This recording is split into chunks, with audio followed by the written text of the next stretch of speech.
Hello there.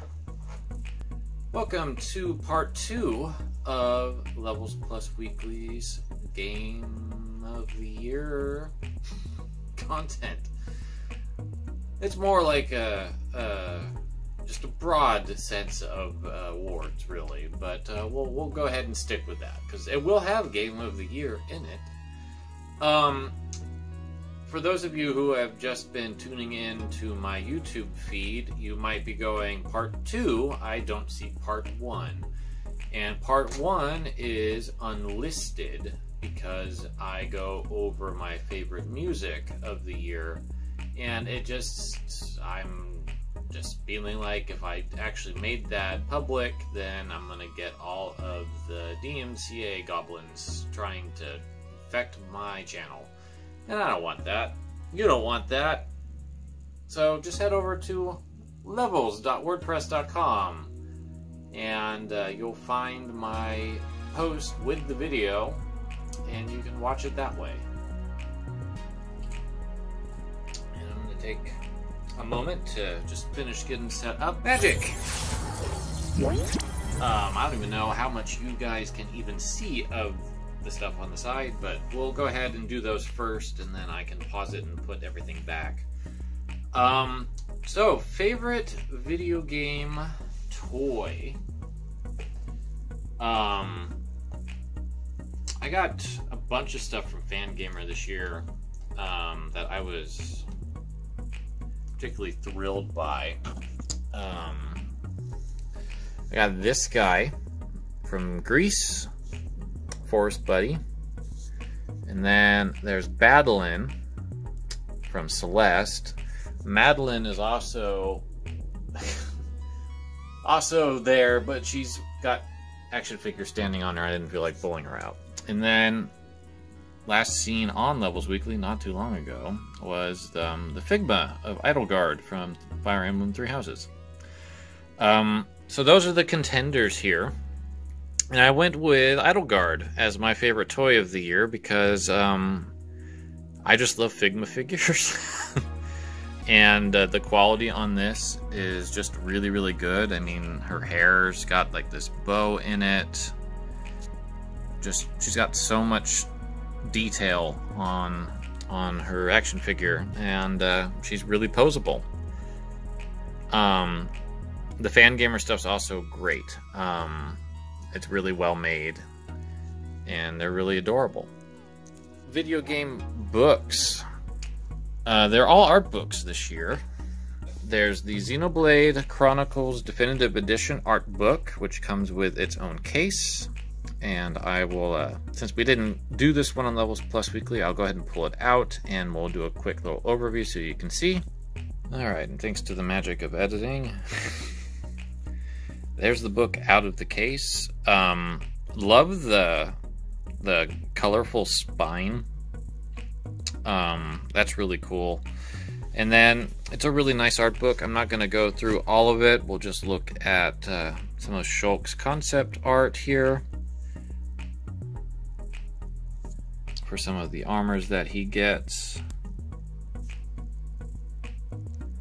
And then get like this nice full image of the character for each section, and then a lot of concept work. And then there's also environmental art,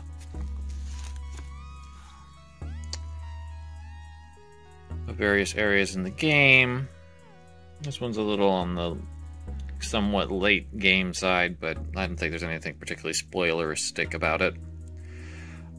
Really nice. Alright, and contender number 2 is Art of Mana. This was published by Dark Horse, and did not come with a special edition game.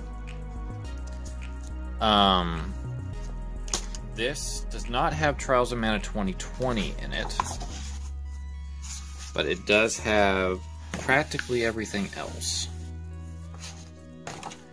And if the pages would cooperate, you can see this is one of my favorite pieces in all of video games. If I can get the pages to cooperate and then the focus. Just absolutely gorgeous. This is the cover for Secret of Mana.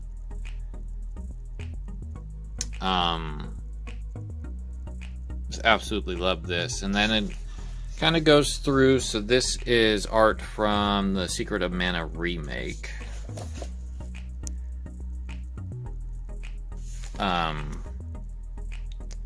Which I think Hachan did, the same artist who did Trials of Mana 2020.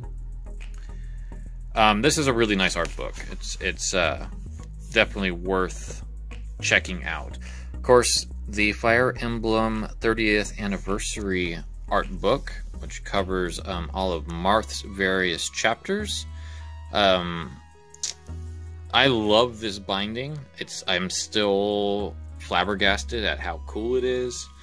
And we'll just do a quick little overview, even though I've covered this book already. Like, there's a lot of history in the front, and then we get into art. Like, this is from the DS remake.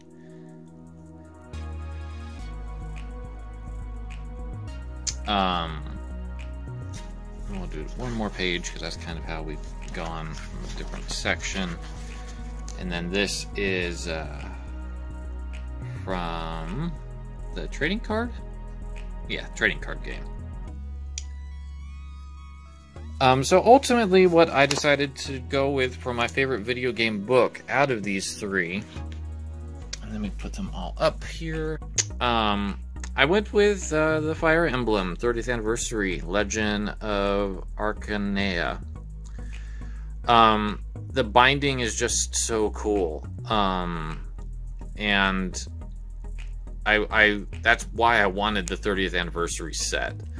So out of these, all three are excellent. Art of Man is the easiest one to get your hands on because it's publicly available. Highly recommend it. But the two that Nintendo released with their special editions this year are also wonderful. Alright, and in the last bit of awkward framing, before I go back to my face, I wanted to talk about my favorite fan art of 2020, and I gave the award to Dice9633. She has won before, but this particular piece of Samus that you can see on the left, but I'll go ahead and do a view. This has been my desktop since like March, April. Just a phenomenal piece. Just really captures Samus so well. And then she did this really nice piece from Suikoden 2 more recently, and then there's another piece from Super Metroid that she did. And I could have continued going. I didn't want to like ransack her entire DeviantArt gallery, but Dice9633, check her out on DeviantArt. Go ahead and give her page a quick pop. You can get there by www.deviantart.com/dice9633. You can kind of see how amazing she is. Well, with the toy and the book and the fan art out of the way, the rest of these I'm not going to need any props for. So let's just jump on in with what I like to call the difficulty awards. So the difficulty awards have been a tradition since I think the very beginning of Levels Plus doing these awards. And basically, it's the game I had the easiest time and the hardest time with. And usually the ones that I had the hardest time with, I don't finish because I just turn off my brain. Easiest game this year, perhaps unsurprisingly, was Animal Crossing New Horizons. But that was the point. It's designed to be accessible. So you might not be able to do everything right away, but you can eventually with time and patience. And it's not designed to be hard. That's basically how I feel about Animal Crossing, is that the only real difficulty is accumulating wealth so you can pay off your loan. Following that is Akumajo Dracula on Easy, which is Castlevania.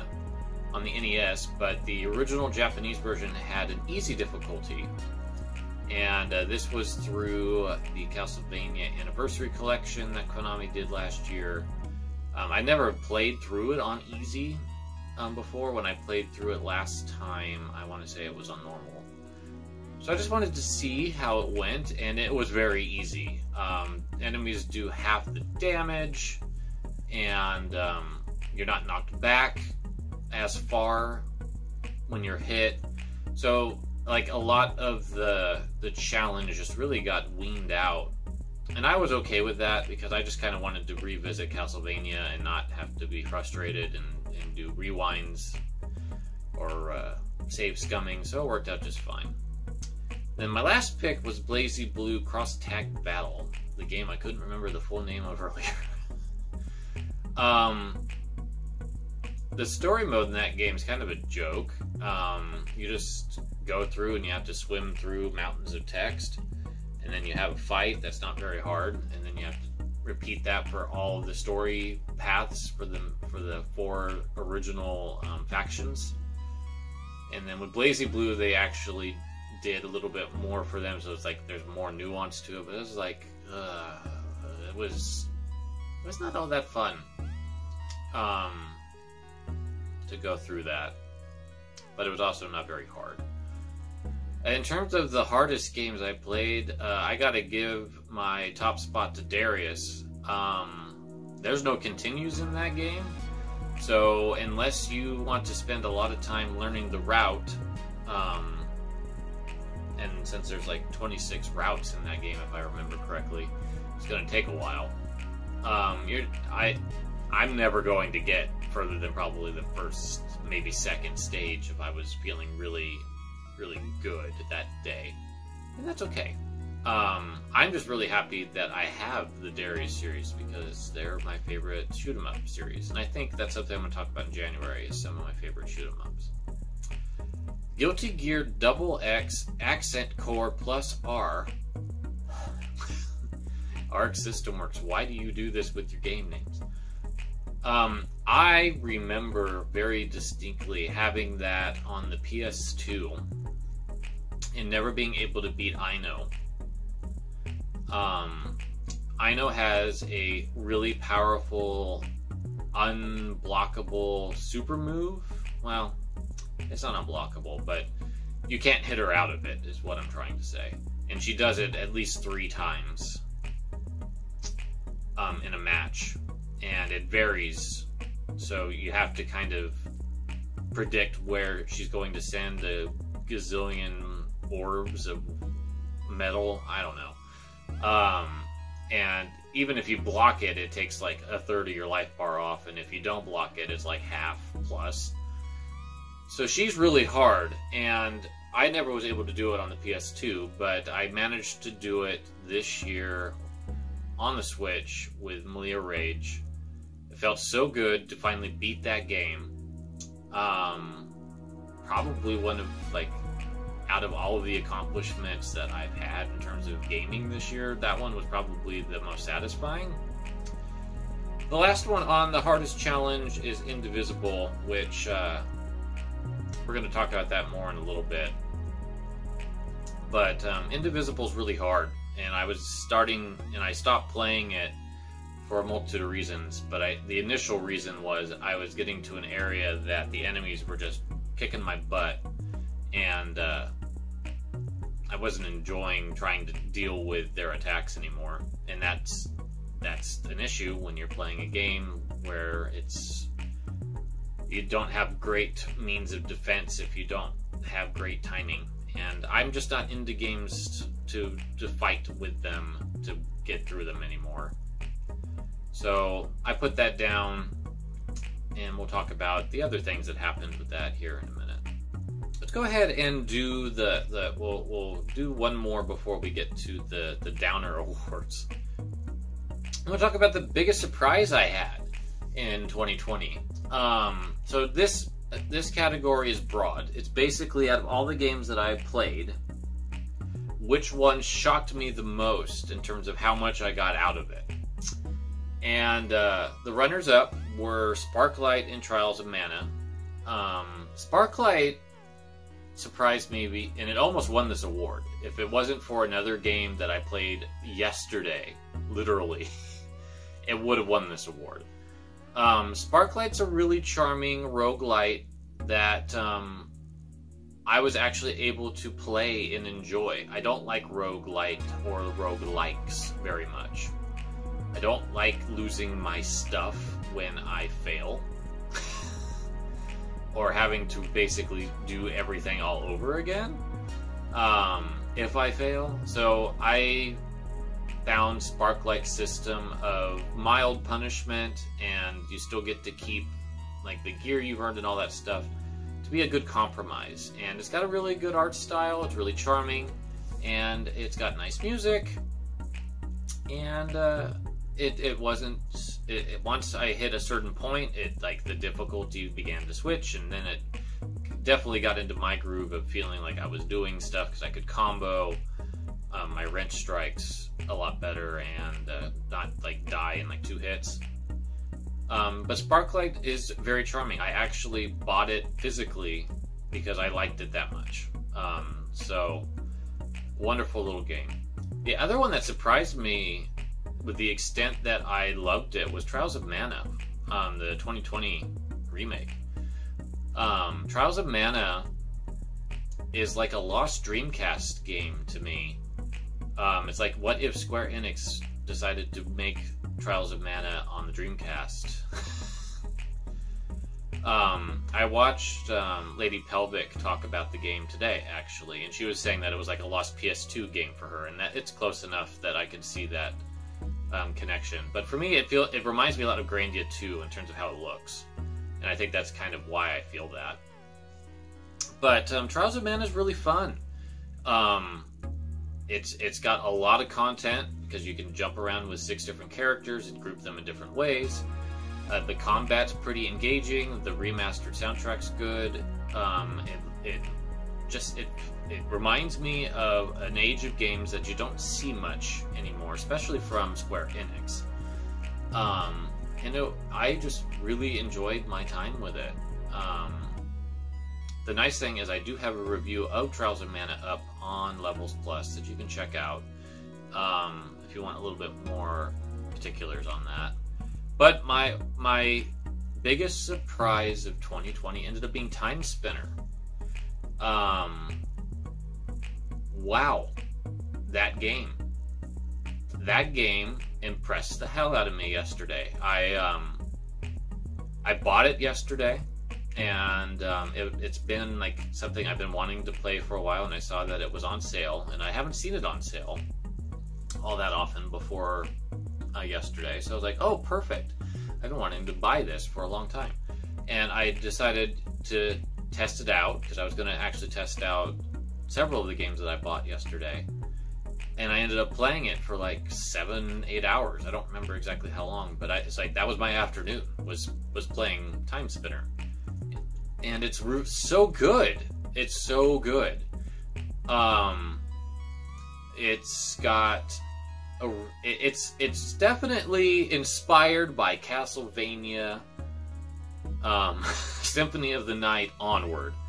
You can see it in the font. You can see it in where the text box plops in when you're beating enemies. It is basically a very loving tribute to that subset of Metroidvanias. And I loved it. I loved it so much. Great writing. It's a little childish at a couple points, but overall really, really good writing.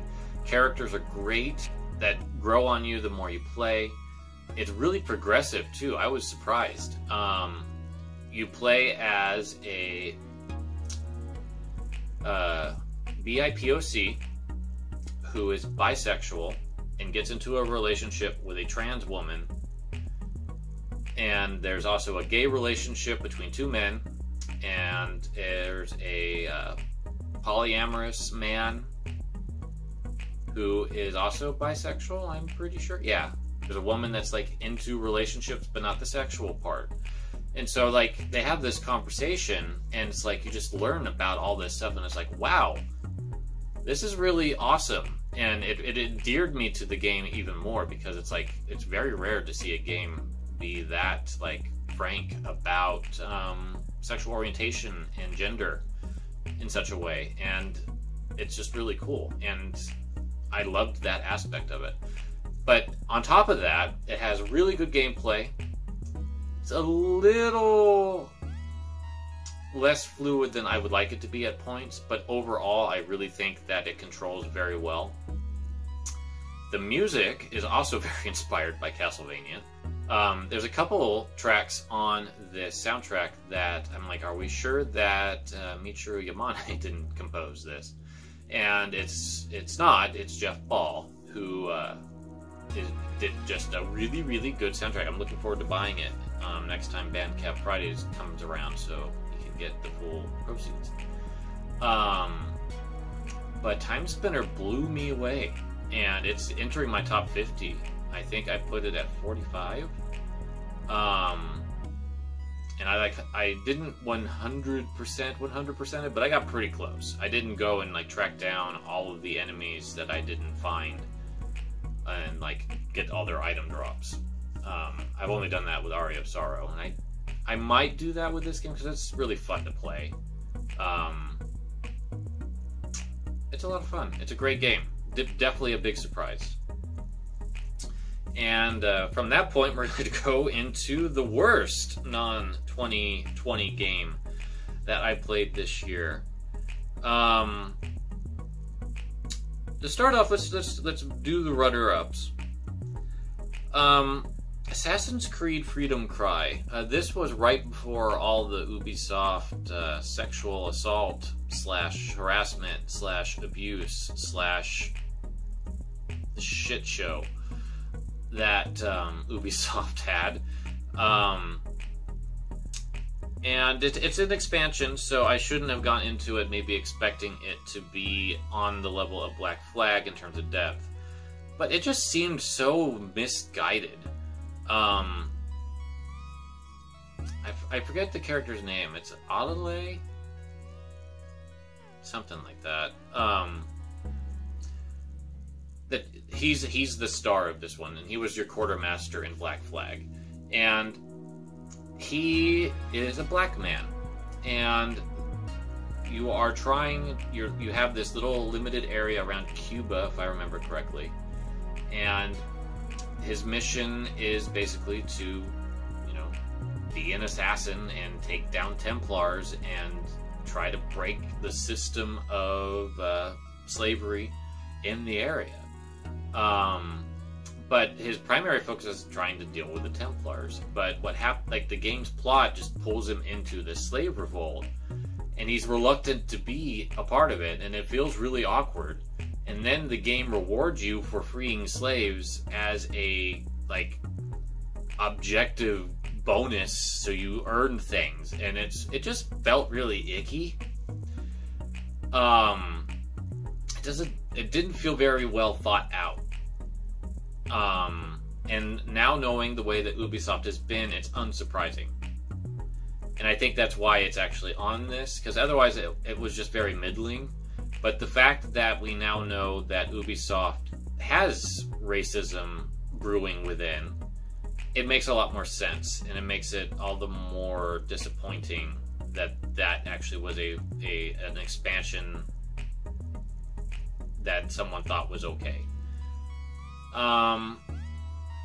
Momodora Reverie Under the Moonlight was another game that disappointed me. Partially because of Dangan Entertainment. I didn't realize they published it, and I had known about Ben Judd and all of his garbage before that, and I just didn't check to see who published it. But I had heard good things. I heard it was a good Metroidvania, and it had a nice art style. But it has the most misogynistic boss fight that I have experienced in quite some time. You are a woman. Your playable character is a woman. but that doesn't erase the fact that the very first big boss you fight is another woman, and you have to damage her by hitting her in the breast. I don't understand why you would do that.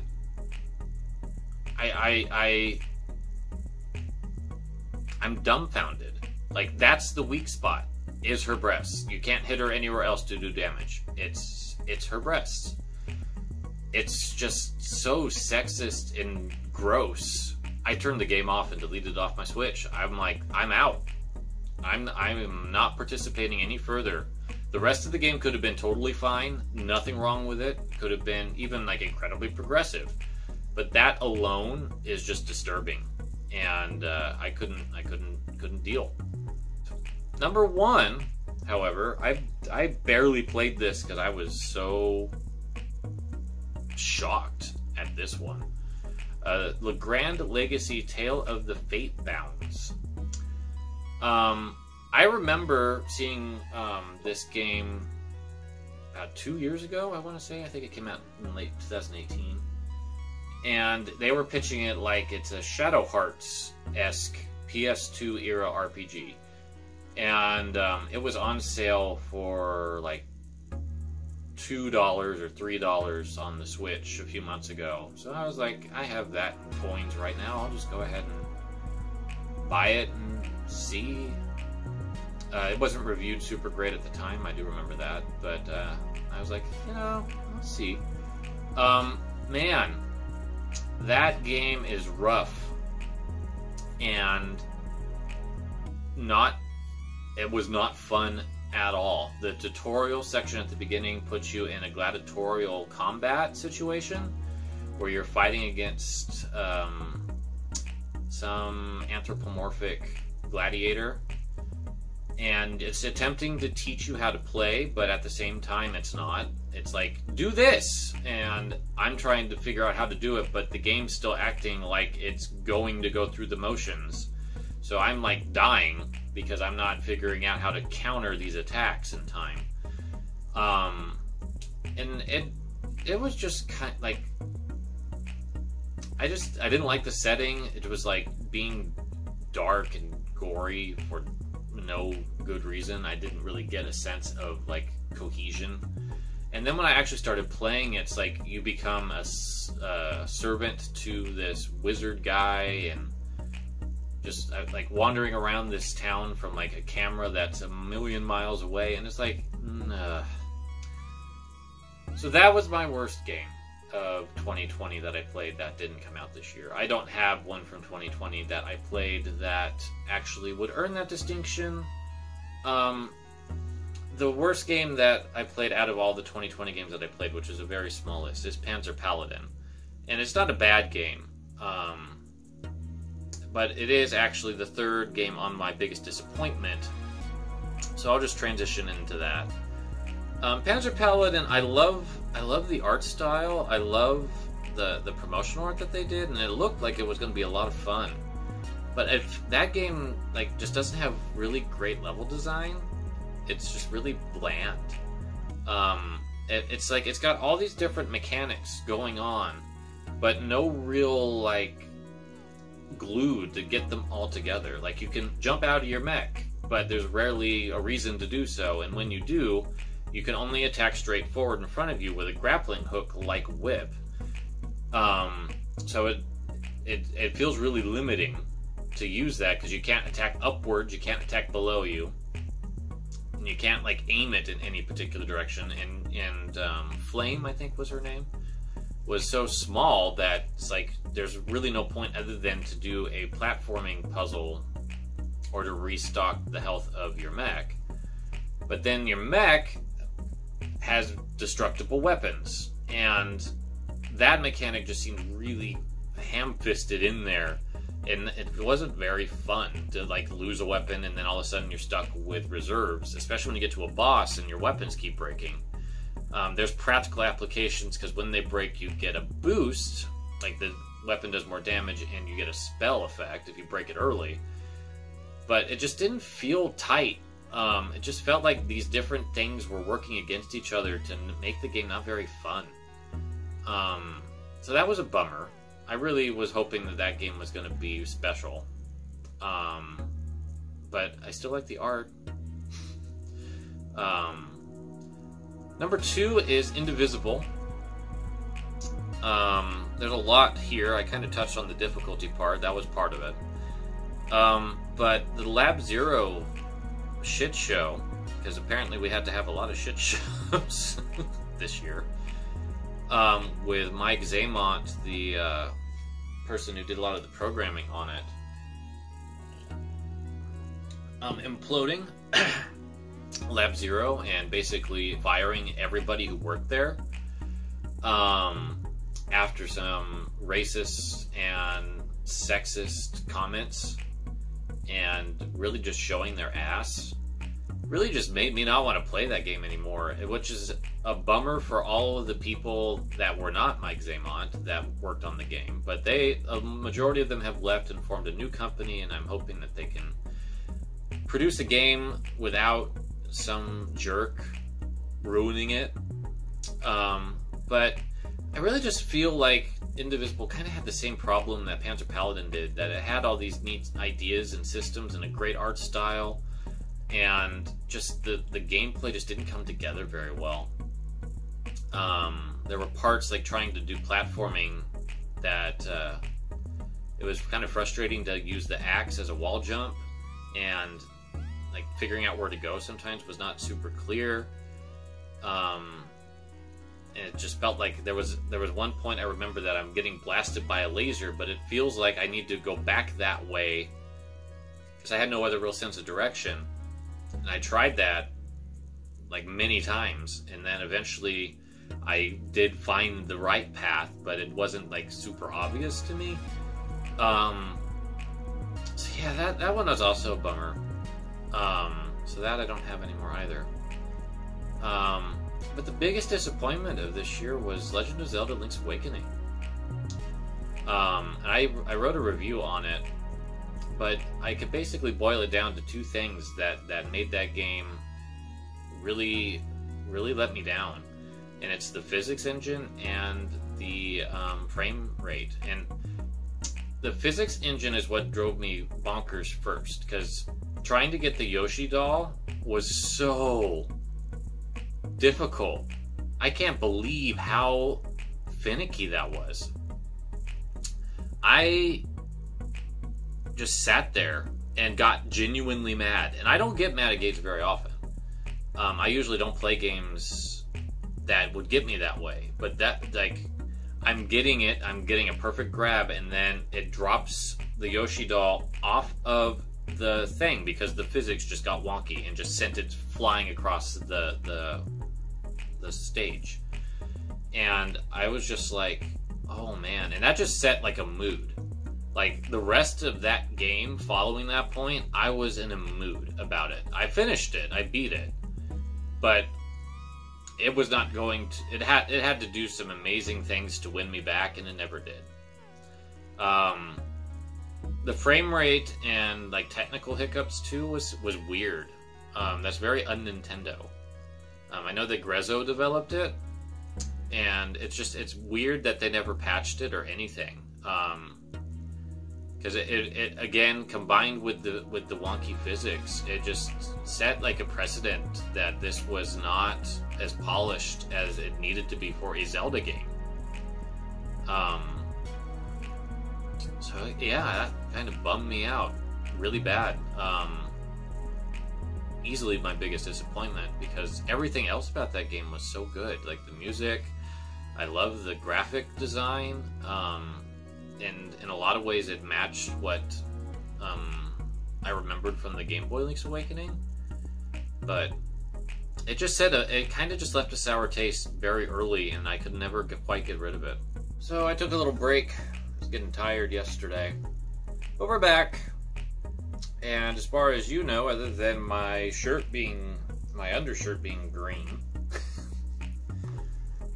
how would you know it was a different day?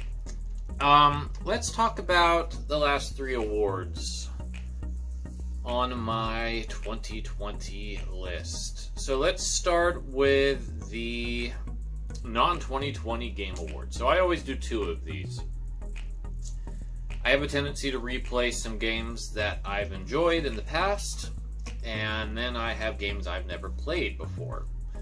So let's do the ones that I have played before first. So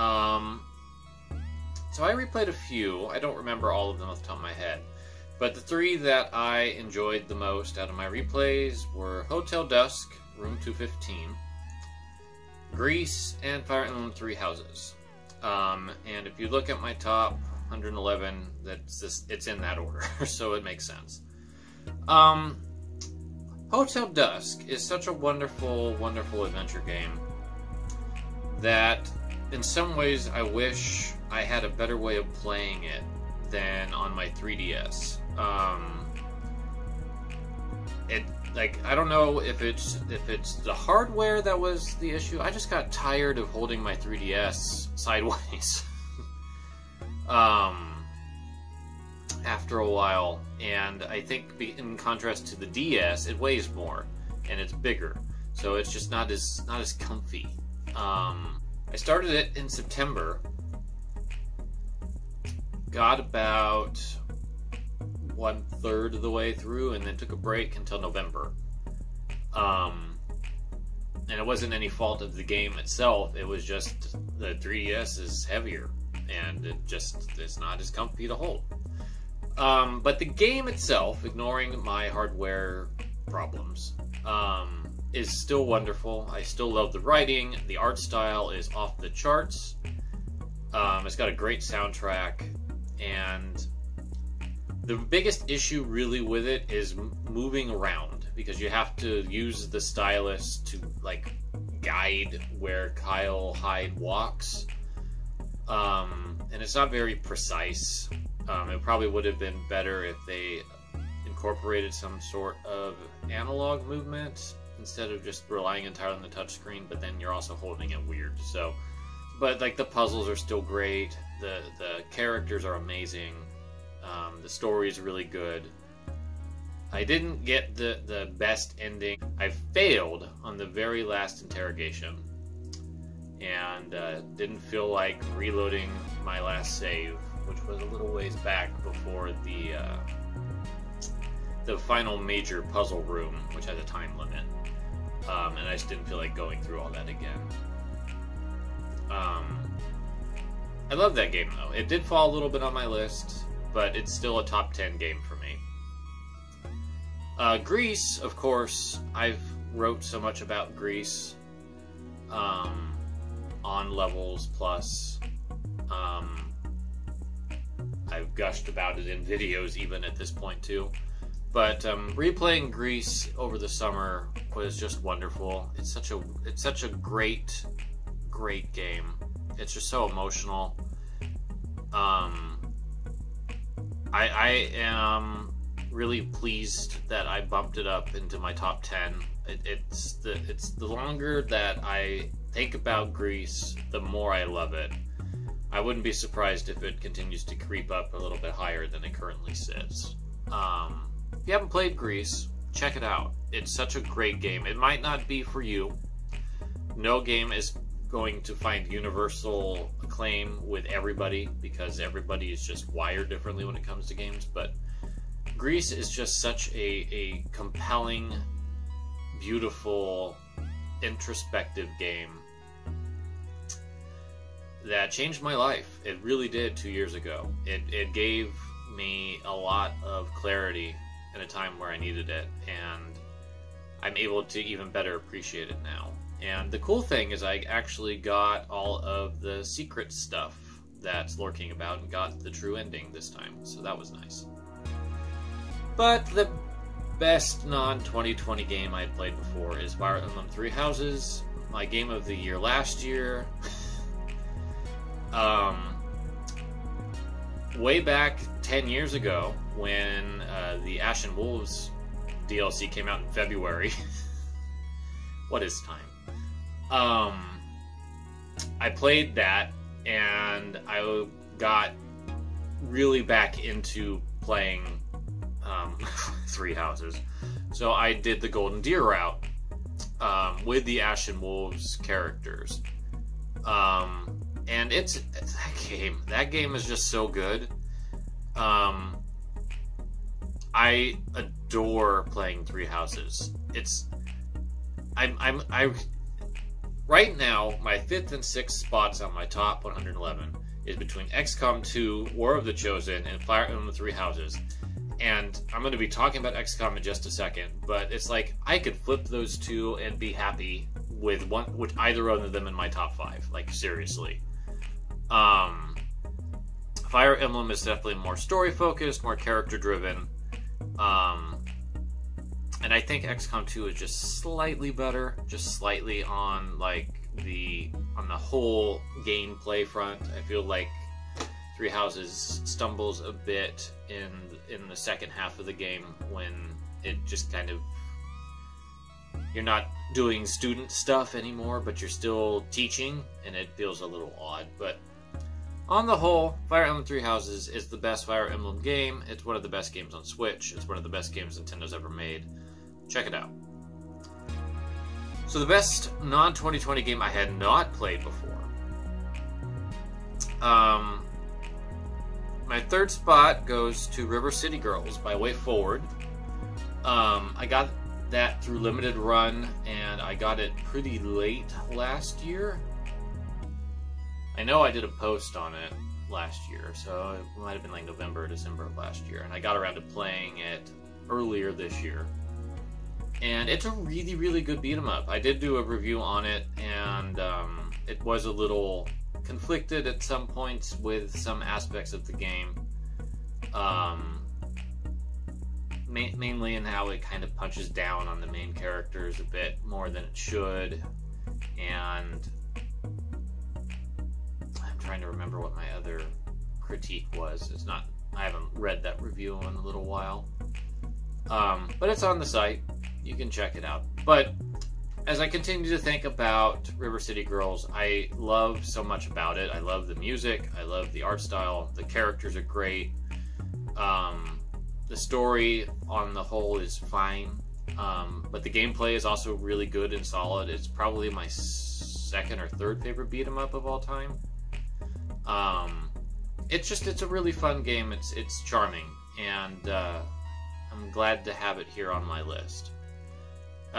Next up is Time Spinner, which I spent a whole bunch of time on my biggest surprise talking about it, so I won't get too much deeper into it today. I don't have any amazing new insights compared to yesterday when I talked about it, other than it's an amazing Metroidvania that really wowed me to the point that I powered through it in one day. So I suppose if I had a complaint that I didn't address yesterday is that it's pretty short, but I think everything just ties together really well. I also played it on easy, so it's no little wonder I blazed through it. But as you probably guessed by my discussion of XCOM, XCOM 2 War of the Chosen is my best non-2020 game that I had not played before. And I talked about it on the second episode of Levels Plus Weekly, but basically my October, late September, most of October was devoted to XCOM. And I talk about the Switch is not probably the optimal way to play this game, but the gameplay is so strong that it overcomes all the technical problems. But let's just talk about the strategy part. So you are a group of soldiers you get to customize. You go on the maps and you try to stop the alien threat that has taken over the planet and brainwashed a lot of the populace into believing that they are good. And you are part of a resistance team that is trying to stop them. And as you go along, you fight more and more different types of aliens. You cover the world. You work with other resistance groups, in War of the Chosen specifically, that have their own unique classes. It's such a great game in terms of just the moment to moment. There's hardly a dull moment. The biggest issue I think with War of the Chosen is that it's really, really front loaded, and like there's just so much going on that it can get a little annoying to have like constant breaks when you're trying to advance time for one thing, and then like a research thing happens, or they prompt you to do something else with one of the resistance groups, and it's like you're just trying to skip like 3 days, but you're getting stopped like every half day for something. That's probably the biggest issue that XCOM 2 War of the Chosen has, and that its difficulty is definitely on the front end. Once you get through some of the Chosen and actually defeat them and start getting into the late game gear, it becomes a lot easier. I mean, you can't really let yourself like be completely confident, because you can still get crit, or there's still a couple enemies that are incredibly lethal if you're not paying attention, like the cephalopods continue to be devastating. But man, just talking about XCOM makes me happy. It's such a good game, even in this compromised state that it is on the Switch with the collection. It's just, I had so much fun. Easily the game that I am of 2020 for me, and you'll see that when the Dual Life Perspective article comes up in a few days. So let's talk finally about the best 2020 game. Now, I haven't played many, as said, but I have played enough of 3 to have 3 games here. So my third place pick is Sakuna of Rice and Ruin. It might actually be second by the time I get through it, but I have gone through 1 year in game time, and I'm in the spring of the second year when I stopped, and I put it down probably because I got back into wanting to play XCOM or something, and I haven't got back into it. But as I've talked about Sakuna a bit, especially with the music, but it is a beautiful game. The art direction is off the charts. If I did best art design in a 2020 game, it would walk away with the award without a question. I love the art. I love the character design. I love the way the environments look. I love everything visually about Sakuna is incredible. And then the music, of course, it won some runner-up awards, so clearly I have a lot of fondness for it. And it was really close to taking the best song of the year with Echo. But Sakuna is such a unique game because it combines 2 very different, disparate genres, and it does it really well. There's this action brawler, side-scroller platformer part, where Sakuna is wandering about and in various areas and has to defeat enemies, and she does that with various farming tools she has on hand, as well as her raiment, which she can use as a grappling item on enemies and the environment. So it has slight Bionic Commando vibes, which I always appreciate. It's not quite Bionic Commando-like, because you don't swing from the raiment, you just go right to it, but it's still a lot of fun to move around with it. Combat is really smooth.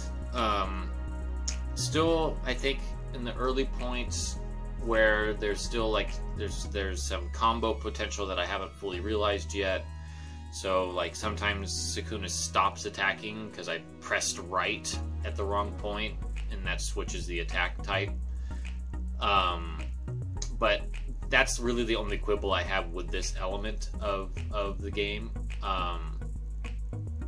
One could argue that the environments are a little repetitive, like the early areas are a lot of caves and slight forest or grassy areas, but it opens up once you get into the next area, which was a really pretty forest with bouncy mushrooms.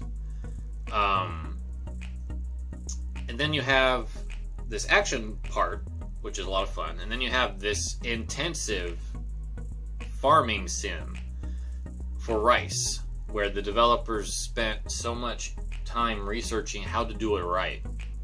And I talk about that in more detail in my second episode of Levels Plus Weekly, so I won't get into it here. But it's a really nice change of pace because it's really meditative, and it's really like focused and you're focusing in so tightly on these individual tasks, and it makes Sukuna stronger with every rice batch that you make. So that's basically the leveling up system, and it's a really cool idea. And then you're also surrounded by these humans, because Sukuna is a goddess. You're surrounded by these humans that are really downtrodden. They've been rejected by society at large. But you get to discover their humanity and their strengths and make them become their best selves through your actions. And it's a really cool game. I was really concerned about Sukuna at first because she's spoiled as hell at the beginning.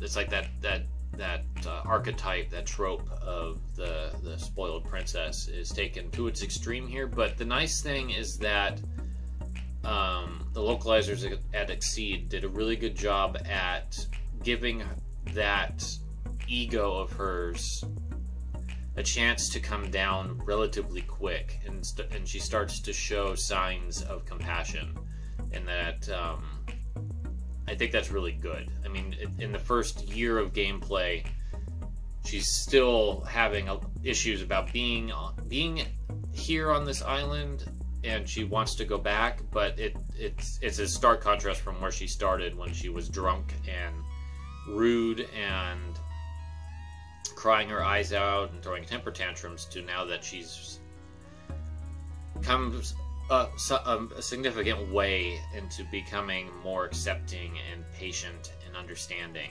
So kudos to Exceed on localizing a character that kind of instantly repels you right off the bat, but quickly becomes likable. My second favorite game of the year is Trials of Mana 2020. Haven't talked about Trials of Mana a ton. I did a little bit under Biggest Surprise, but Trials of Mana was a lot of fun.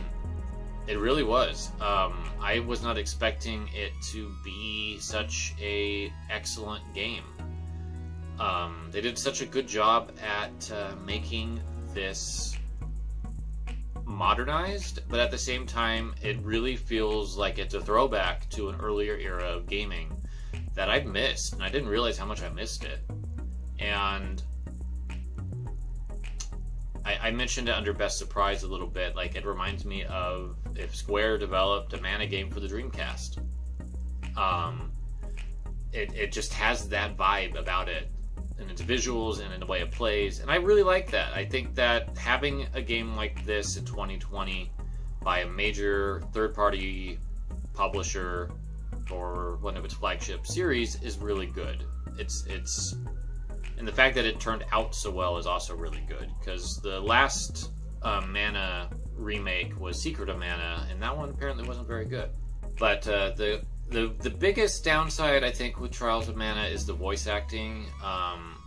They got a few decent to well-known voice actors. A couple Three Houses people, the voice of Claire from Resident Evil 2 2019. Those ones seem fine, and Charlotte, despite some people hating the child mannerisms of that character, I think just nailed that way of speaking. I actually plan to play through the game with Charlotte on my team next time, whenever I play it. But Kevin is like one of the worst voiced characters I could think of in a game, like, ever. It's kind of appalling how poorly his voice acting came across to me. I really like Trials of Mana, though. I mean, I don't want to harp on the voice acting too much, because that really is the weakest part. Like, the gameplay is solid, the visuals are solid, the music is solid. It's a very solid B game, we'll say. And I like B games. I like them a lot, actually. There's quite a few of them on my list, on my top 111. And this is a really sterling example of that level of game. Not every game needs to be AAA. Not every game needs to be A. a game can have a smaller budget and still be excellent. And I think that's partially why Trials of Mana just really stuck with me. It just was like, this is the type of game that you used to see a lot more often than you do now.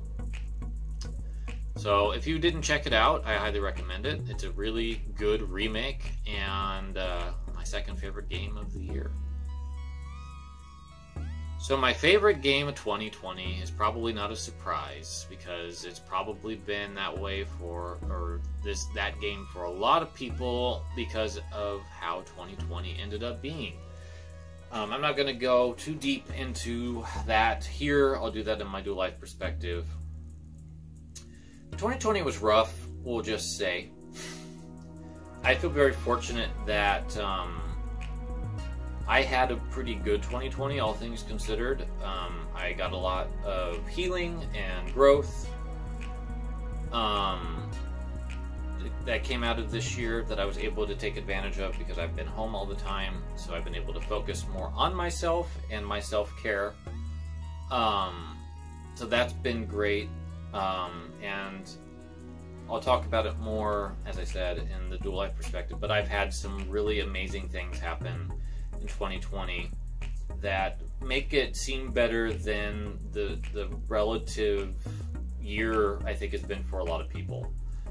But that doesn't mean to say that even though I feel like I've had a pretty good 2020, that hasn't been hard, because it certainly has been very difficult to switch from going to work with people in an office to suddenly being home practically every day, all day, and being uncomfortable going outside for very long, because you're just not sure. You're just not sure what's safe anymore.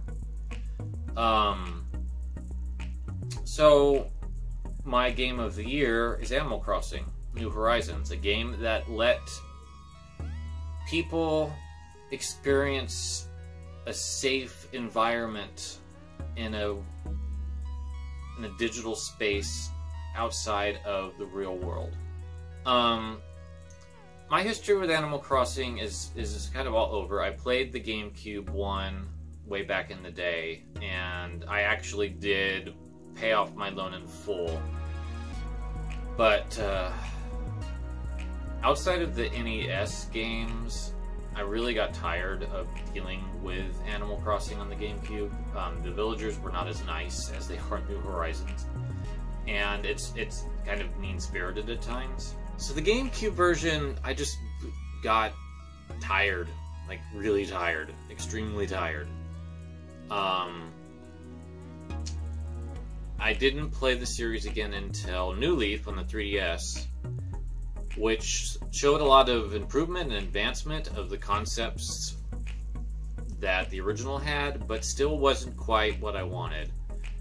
My biggest issue with Animal Crossing is burnout. I get to the point where the villagers don't really have anything new to contribute, and like there's no variety in the tasks anymore. And it's like you hit an achievement point and it's just kind of like, what else can I do?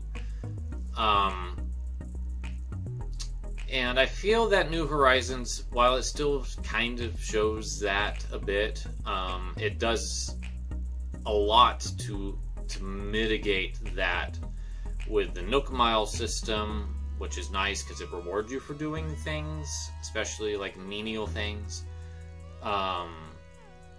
The villagers, while they still are very repetitive with what they say to you, are written so much better and they're much more endearing. There's more stuff to do because you can now decorate outside the island with stuff, or outside your house, I should say, with furniture, and that's a big help, being able to customize the island more to how you want. And then you can also do some terraforming and change the layout of the island itself by changing the rivers or making mountains.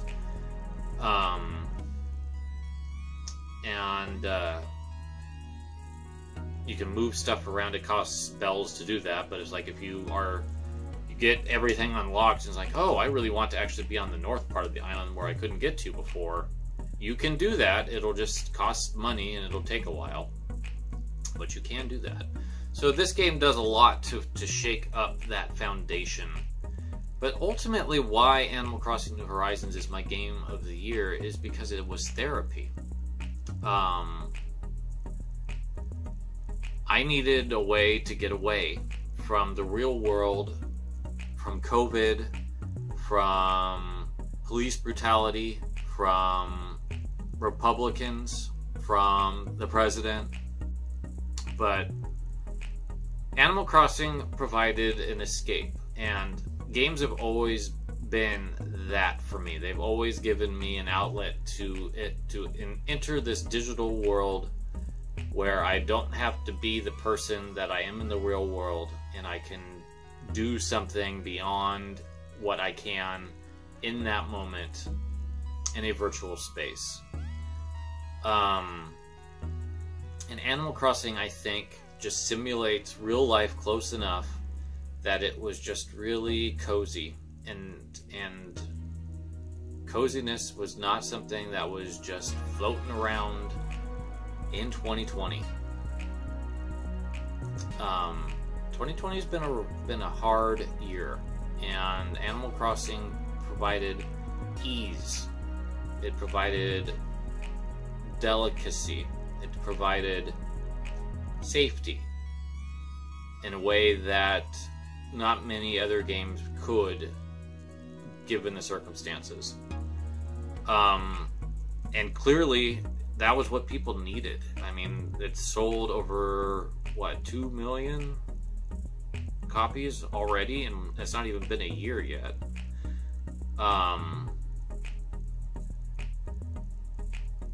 That's just a sign that this is what people needed.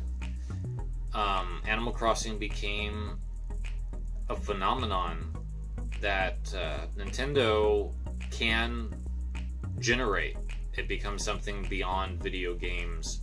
It becomes something universal, as close as it can get anyway. And we had like people, Gary Whitta, I think, created a talk show within Animal Crossing. Joe Biden used Animal Crossing as a means to promote the election.